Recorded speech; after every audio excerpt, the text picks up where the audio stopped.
Hey guys, welcome back. Let's talk about the books that I've been reading.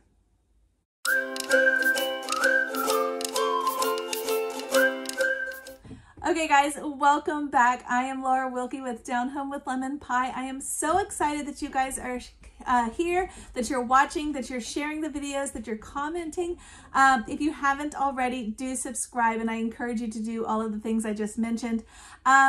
This video is all about the books that are on my personal book list, the ones that I have personally been reading over the past, I would say, maybe 4 or 5 months. Some of them I'm reading currently, and some of them I have read over, like I said, over the past couple of months. So I don't have all of them here to show you because some of them I have already put away. So I actually think I only have a couple here to show you guys. So I'll just have little pictures here to show you. But these are the ones that I've been reading. Before I get started, I do want to remind you guys that today is Mother Culture Monday. This is the day that I get to share with you guys all things related to motherhood and parenting, homemaking, those kinds of things. And today's video is about books for mama. So I am excited about that. I'm also excited because I did, if you've been following me for even a few months, you probably saw that I did a video series on a book. I chose a book. It was a book I was personally reading. It was like, I called it my highlighter book because it was a book that I was going through slowly and highlighting as I went. I found it so good for my soul, so good for my personal life with homeschooling and things, that I wanted to share it with you guys. And I did a whole video series. I think there were 7 videos. They are in a playlist. It is linked below. It was the God Schooling book, and it was so good. So I got such good feedback from that. You guys really enjoyed that, that process of going through that book together as a community. I loved getting responses back to things that I had commented on in the book as I went through kind of chapter by chapter. I want to share with you guys. I do have the next book that I am going to be doing in that same kind of manner. It is my current highlighter book.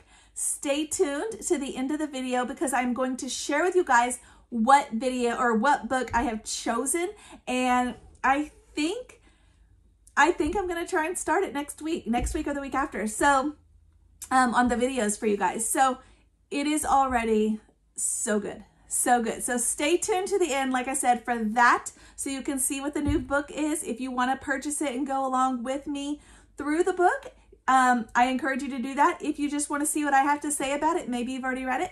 Either way, it does not matter. But stay tuned so you can see what the new book is. All right, so a lot of these books I've been talking about periodically through other videos that I have done.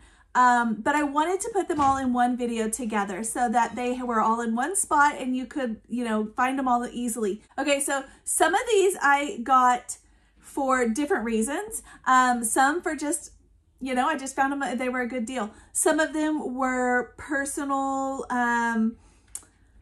like studies that I've been working on. If you've been following me for a while, you know that I have been really kind of into this World War II book kick for a while. And because next year we are going to be studying World War II, I wanted to get as many of these books read as possible. I still have so many on a list on my phone that I'm planning to read. And the reason that I am reading all of these right now is because my 12-year-old, I am a Christian homeschool mom of 7. My oldest is 12. She is going to be studying and she is going to be reading a lot of these, and I wanted to pre-read them. So I will do a whole nother video exclusively on World War II books that would be good for kids or teens or adults, all of those in one video. It is coming. It's going to take me a little while to get it because I'm still, like I said, going through this, and I really want that video to be, that video in particular, I really want it to be very complete. and thorough. Now, my daughter has a lot more time to read, so she has already read through some of the books that I even haven't gotten to because I felt like they would still be okay for her. And so I have a lot of catching up to do. But just to give you an idea, I'm going to talk about, I think, 5 here that I have read recently in the past couple months. I read Red Stars, and I got this, guys, from Book Outlet. I told you guys months ago in that Book Outlet order that it looked really interesting. I showed you some inside pictures of it, and it just, I don't even think I have it here with me. No. It is so interesting the way it's done. It is done like a journal, and it's actually 2 journals. There are 2 kiddos, and the book follows the 2 of them. The whole book itself is actually like a case study to see if these 2 children should be charged for crimes from World War II.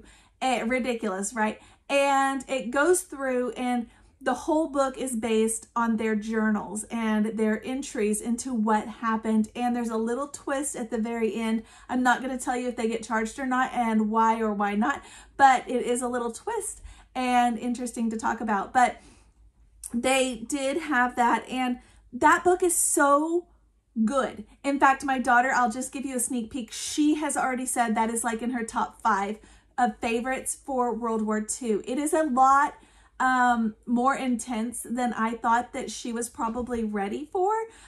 Slightly graphic, that kind of stuff. But I trust her, and she's 12, and I trust her judgment. I had already read it, and I said, you know, it is going to be a little intense. I gave her examples of things to expect along the way. And so she would know whether or not it was something, you know, that she knew. I kind of gave away parts of the ending just so that she wouldn't be scared as she was reading through it. And she read through the whole thing and said, wow, this was one of my favorites. So that's exciting.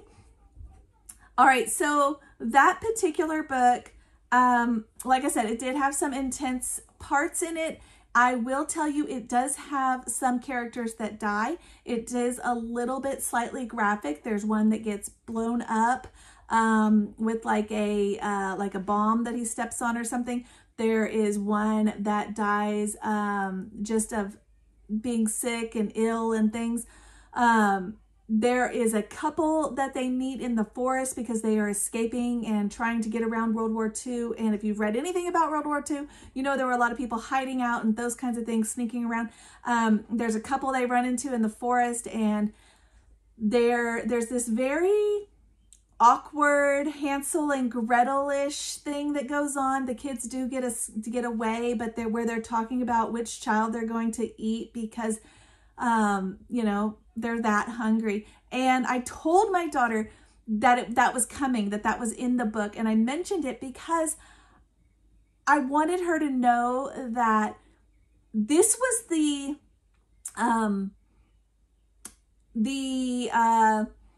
like how far people were willing to go because they were this hungry, like how desperate people were. And it was just very fascinating, I thought. I did tell her about it. I kept asking her, have you gotten to that part? Because this is really weird. And she was like, no. And when she got to it, she was like, yeah, that was weird. And, but it was okay. You know, she's not having nightmares or anything like that. But I do feel like these are the kinds of things that we need to make sure are shared, that are not left out of history when we are learning. And definitely probably not going to share it with my 10-year-old yet. Let her get a little older, but my 12-year-old, I thought it was probably okay. Okay, another one that I did read was Black Radishes. So good, guys. And I was so excited for this one because there is, I believe this one, yes, has a sequel with it, and I wanted to read that one as well. You've got the boy, and the whole story behind the Black Radishes is that the Nazi guards, they're trying to sneak back and forth across the border, and the guards are, they like the black radishes, and they put them, I think it was saying in their beer. It's been a couple months. I think they were saying they put them in their beer or something, or they eat them with their beers or something, and they really liked them. So when they would bring those across, they would kind of just let the people pass over the border easily without confronting them or having any issues with them, because they were bringing them these, right? I liked this book. except there is one situation that I did not like, and I want to share it with you guys because I am probably pretty probably not going to allow my kids to read it because of this one scene. I might do it as a read aloud and completely leave out this chapter if I want, but it does have a chapter or a part where the boys are trying to decide if this boy is Jewish or not, and they say, oh, you need to drop your pants so we can see if you're circumcised, and it's this real awkward situation. I just felt like it could be completely left out of the story. I don't know if that kind of stuff was going on, but it's not something I wanted to approach right now. So we're gonna skip that one unless I do it, like I said, as a read aloud. My dog, I might do it as a read aloud and leave that out because it really, I think the story fits just fine if you leave that little section out, if you see it coming. All right, the next one that I read is an older book, and I like the older books because often the older books are free of the agenda. So this one is an older one. It was, I've seen it recommended many times, and it's actually a good story, but to me personally, I felt like it was very draggy. In fact, I even mentioned that to my daughter, and she was like, I don't even want to bother. I explained the story, and she was like, I don't even know if I want to read it. And I told her the story is really good, so we're probably going to come back to it, and she will probably read it. But it was a library book, so I don't have it for her to read on hand. But it was Silver Sword, and like I said, it was an older story. It was very good. It was about some kids trying to find their dad. He had escaped from a concentration camp, and they were trying to reconnect, and it's just about their journey on how to get there, and it's a good story, but it's a little draggy. So you know, there you go. But it was clean, it was fine. It does talk a lot about things that were going on at the time, which I liked. Another one that I read was 20 and 10. I loved this one. I chose this one specifically because it is very short. It's a very quick read, and it is one that I'm going to have my my second and third children read. They are, well, by the time we get around to reading it, they will be 9 and 11. Right now she's 10, but that is one that I'm going to be doing with them. It is called 20 and 10. It's so good. It's about a cute little home where the children were living, like an orphanage kind of thing, and they took in some Jewish kids and were hiding them. It's very good. I highly recommended it. Even my 12-year-old liked it, even though it was like a day read for her. So good. All right, another one that I really liked. This is probably my very favorite. I highly recommend this. Like I said, I'm going to do a whole video on these. But it is A Father's Promise. It is taken from a Christian perspective. It is a very good book. I absolutely loved it. We borrowed it from the library, but I need to buy it because it is worth it. Super good. Boy having to survive in the forest. I mean, it was so good. It was just so good. That's all I can really tell you because I want to tell you more about it in the World War II video, and I will share a lot more books then too. Okay, so I also have been reading, I read Westingame, and Westingame was one of those that I saw was noted as like a classic, a medal award winner. It was one that everybody should read, that kind of thing. And when I read Westingame, I felt kind of like an idiot because it was so complicated. You've got the story itself is very good, the idea for the story, but the way it is done is very confusing. You've got 16 people. They are trying to solve a like a puzzle, I guess, and whoever solves it is like the winner of this whole estate and all this stuff. It sounds like, hey, that sounds really cool, but it was very bizarre. The story, I stuck with it when I got to the end. It was a good story. Like I said, it was a good story. Definitely didn't go down the route I thought. Definitely had some twists and turns, but very hard to follow. And I read another review, and the lady said she actually, with her kids, she read this book and made like a poster, and they would go and like edit and draw lines and who said this and who saw that and who was there during this event and who was there, to kind of sort through it, because like I said, it's very confusing. Okay, another book that I read, actually this goes back to the World War II ones, but this one was not for my little girls. This one was the Biscuit brothers. I saw one of my reviewers said, or subscribers said, that there was a movie, so we watched the movie as well. I will say the book is very intense. It is very a little bit draggy with a lot of historical information about what other things are going on, and but it's one of those books that's very necessary that you read to really get the whole idea of the movie, because I watched the movie and it skipped a lot. And you know, the movie was similar, but it wasn't that great. It was good as far as the story goes, but the book was one of those where the book is so much better, but it's a little bit intense. So there is that, but it was good. It was a good one. And if you were interested in looking into that and seeing more about it, I would recommend looking into it, but knowing that it's going to be a little bit more. It's not like your summer reading book, right? It's going to be more of a, maybe a winter one where you're going to want to sit and kind of process all the things that are going on. Okay, so couple more before we get to the highlighter book at the end of this video, where I share that one with you guys. Couple more. Bulletproof, George Washington. I am reading this right now. I've heard great things about the author, and I've heard exactly the opposite of great things about the author. Online, I see both. It seems like, I don't know. I don't know, but I have heard both. But I'm reading through it right now as my personal book about history. I've heard that it's not accurate, and then I've heard, yes, it is. The author just doesn't have a historical degree, but his research and those kinds of things are founded.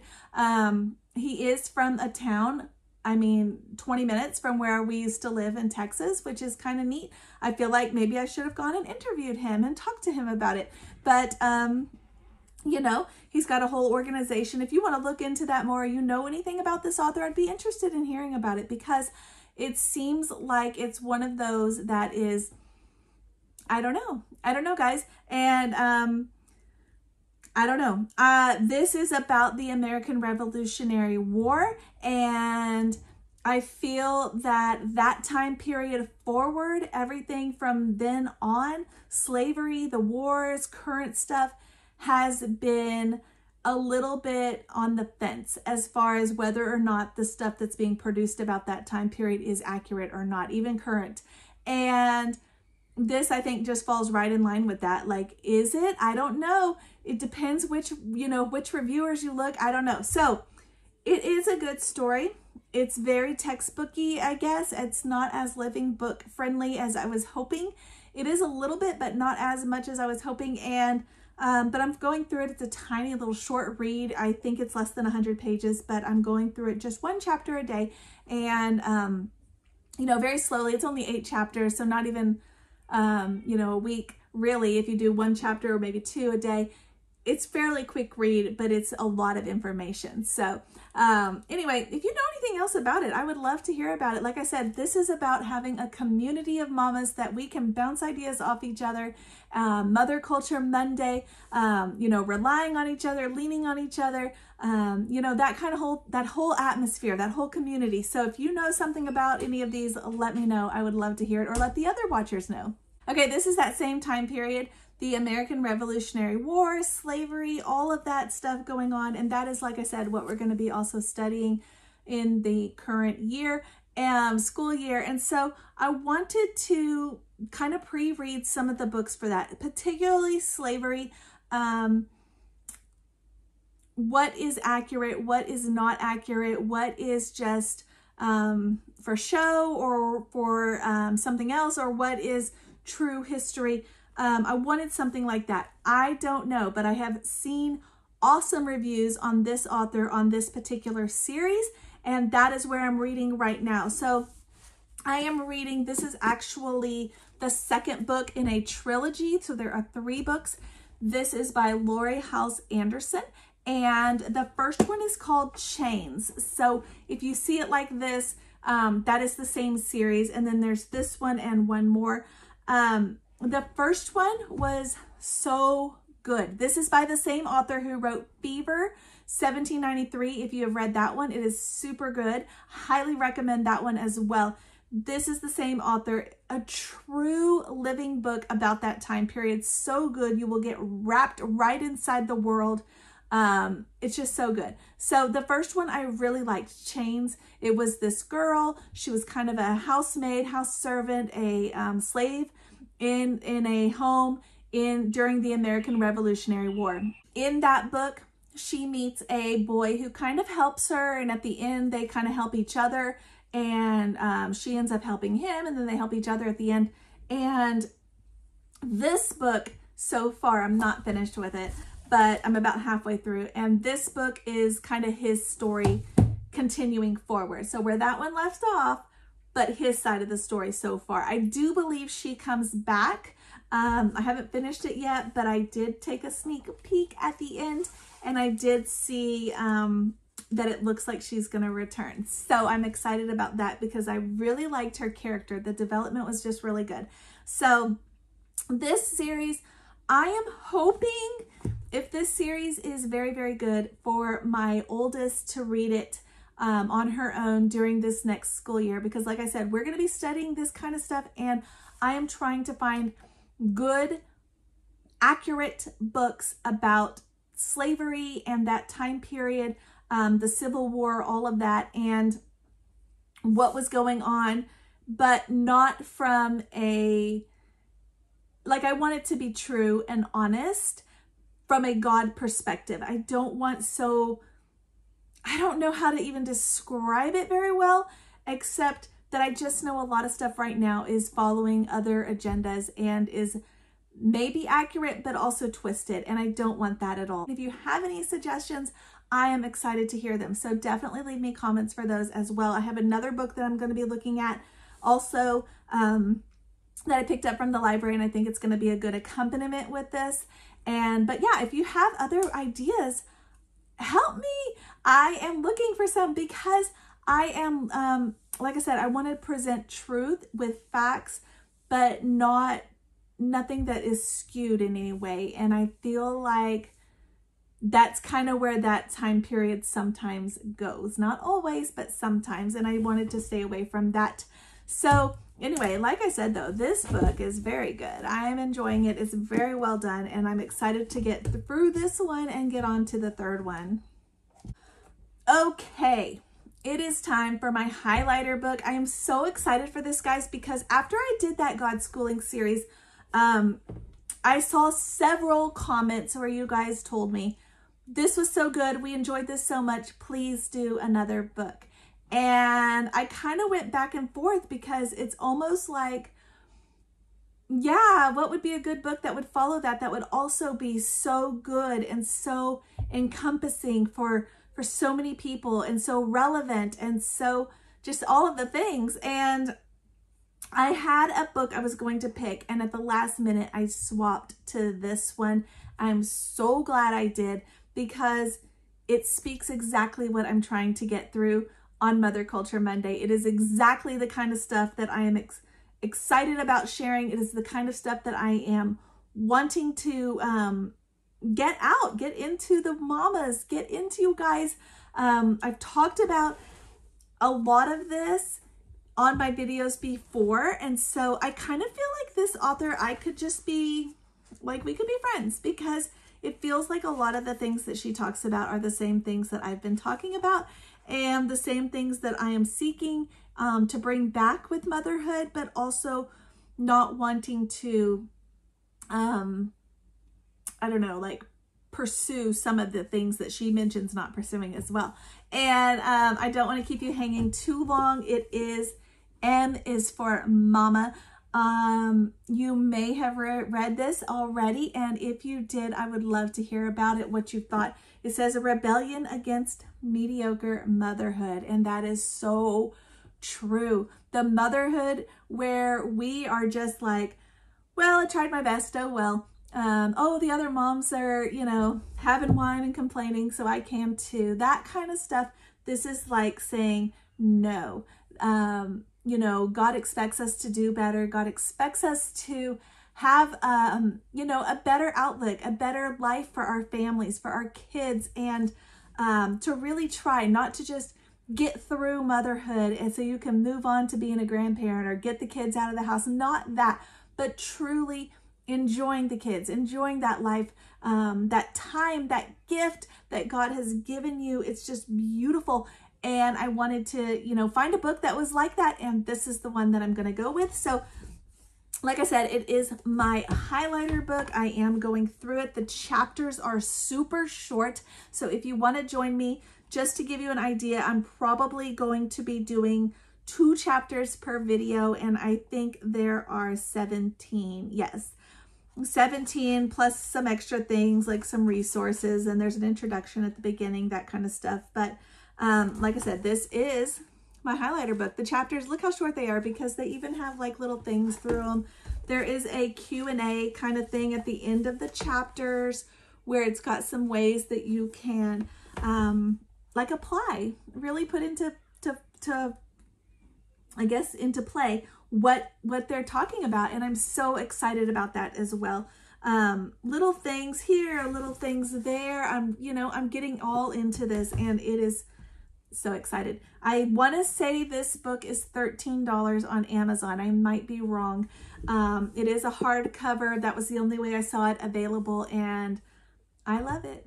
I love it already. I'm only a few chapters in, but I think either next week or the week after, I'm going to go ahead and start with this. So if you want to go ahead and get your own copy, do it and join me on this journey. If you want to wait a couple weeks and then get one, it won't take you any time at all to catch up because the chapters are so short. Like I said, I'm going to try and do 2 chapters a week. So there's about 17. So we'll say about 18 and, you know, about 9 weeks. So we've got Mama here who wrote it, so you can have an idea. She's got a house full of little ones herself. You know, probably knows what she's talking about. I am excited for that. I'm so excited. So, all right, guys, thank you for watching. If you are brand new to my channel and you enjoyed this video, definitely give it a thumbs up and share the videos, like and comment. I love that. And definitely subscribe if you haven't already. I also do a video series on Fridays if you're brand new, and it is Homeschool Fellowship Friday. This week, they are going to come into play together. They're going to bounce off each other and like they did last week. And this week, I am going to share with you guys my favorite read-alouds from this past school year. So if you are prepping for school for the next year, catch that video. It's coming up on Friday.